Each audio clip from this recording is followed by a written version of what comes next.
প্রিয় দর্শক, আসসালামু আলাইকুম। পবিত্র ঈদ উপলক্ষে আরব দেশের একটা জনপ্রিয় ডেজার্ট বানিয়ে দেখাবো। আরব দেশের এই লাইলি লুবনান ডেজার্ট ছাড়া ঈদ একেবারেই অসম্পূর্ণ থেকে যায়। একটি মজার বিষয় হলো, আপনার ঘরে যদি দুধ আর সুজি থাকে তাহলেই বানিয়ে নিতে পারবেন এই ডেজার্টটি। সুজি আর দুধের কম্বিনেশনে তৈরি ক্রিমি শাহির স্বাদ লেগে থাকার মতো একটি ডেজার্ট। তাহলে আর কথা না বাড়িয়ে ঝটপট বানিয়ে নেই ডেজার্টটি। এই জন্য আমার লাগবে 1 লিটার দুধ, আর এর সাথে দিয়ে দিব 1 কাপ মিহি করা সুজি। এখন এর সাথে দিয়ে দিব 1 কাপ চিনি। এখন সব উপকরণ একসাথে খুব ভালো করে মিক্স করে নেব। যতক্ষণ পর্যন্ত সুজিটা দুধের সাথে ভালো করে মিক্স না হয় ততক্ষণ পর্যন্ত আমি চুলার জালটা অন করব না। এখন চুলার জালটা অন করে এটাকে অনবরত নেড়েচেড়ে দিব। কোনোভাবেই এটাকে নাড়া বন্ধ করা যাবে না, তাহলে এটা দলা পেকে যাবে। এইভাবে এটাকে কন্টিনিউ নাড়তে নাড়তে এটা ঘন হতে শুরু করবে। এটা যখন ঘন হতে শুরু করবে তখন এর ভিতরে দিয়ে দিব 2 চামচ বাটার। এখন এর সাথে দিয়ে দিব 1 চামচ রোজ ওয়াটার। এখন চুলার জালটা মিডিয়াম টু লোতে রেখে এটাকে কন্টিনিউ নেড়েচেড়ে দিতে হবে। যখন দেখবেন সুজিটা ফুটে ঘন হয়ে গিয়েছে তখন এটাকে নামিয়ে নিব।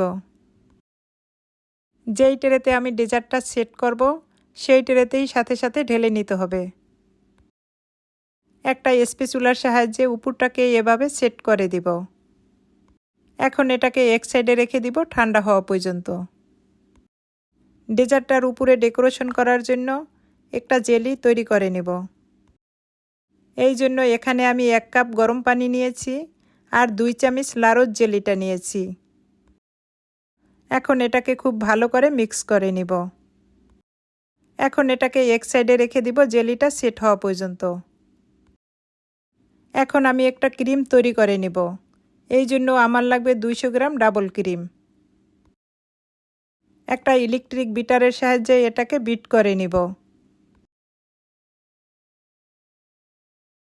ক্রিমটাকে বিট করতে থাকবো আর চিনি দিতে থাকবো। এখানে আমি 2 চামচ চিনি নিয়েছি।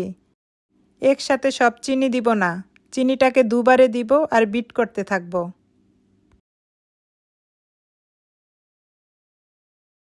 এটা বিট করতে করতে যখন এরকম একটা টেক্সচার চলে আসবে তখন এটাকে বিট করা বন্ধ করে দিতে হবে।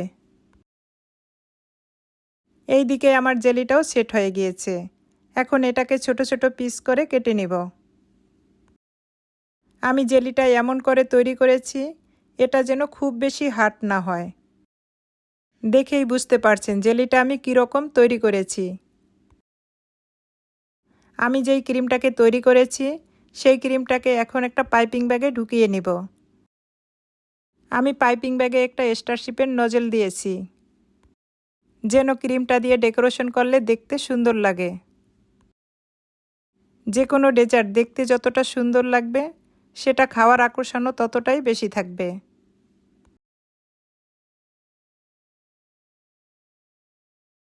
এখন আমার ডেজার্টটা একদম ঠান্ডা হয়ে সেট হয়ে গিয়েছে। এখন এই ডেজার্টটার উপরে আমি ক্রিমটা দিয়ে ডেকোরেশন করে নিব। এভাবে ডেকোরেশন না করে উপরে ক্রিমটা দিয়েও স্প্রেড করে দিতে পারবেন। আমি আশা করি আপনাদের কাছে আমার এই রেসিপিটা ভালো লাগবে। যদি ভালো লেগে থাকে বেশি বেশি শেয়ার করে আমার চ্যানেলটাকে সাবস্ক্রাইব করে রাখবেন আর বেল বাটনটা অন করে রাখবেন। এরকম নিত্য নতুন রেসিপি দেওয়া মাত্র আপনার কাছে পৌঁছে যাবে। পুরো ডেজার্টটার উপরে এভাবে ক্রিমটা দিয়ে ডেকোরেশন করে নিব। আমি যেই জেলিটাকে তৈরি করে রেখেছি সেই জেলিটা এখন এটার উপরে দিয়ে দিব।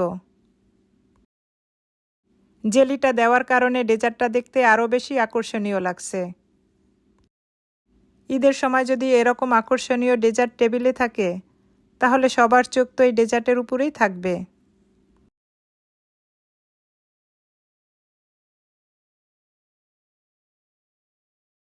সবশেষে উপরে পিস্তাচিও দিয়ে ডেকোরেশন করে নেব। এখন ক্রিমটাকে সেট করার জন্য 3-4 ঘন্টার জন্য ফ্রিজে রেখে দিব। 3-4 ঘন্টা পরে ফ্রিজ থেকে ডেজার্টটাকে বের করে এখন এটাকে কেটে দেখাবো। দেখুন মাশাআল্লাহ, ডেজার্টটা দেখতে কতটা সুন্দর হয়েছে আর কতটা সুন্দর সেট হয়েছে। এই ডেজার্টটা ঈদ উপলক্ষেই কেন, যে কোনো অকেশনে যদি এই ডেজার্টটি বানিয়ে টেবিলে রাখা যায় তাহলে সবার নজর তো এই ডেজার্টের উপরেই থাকবে।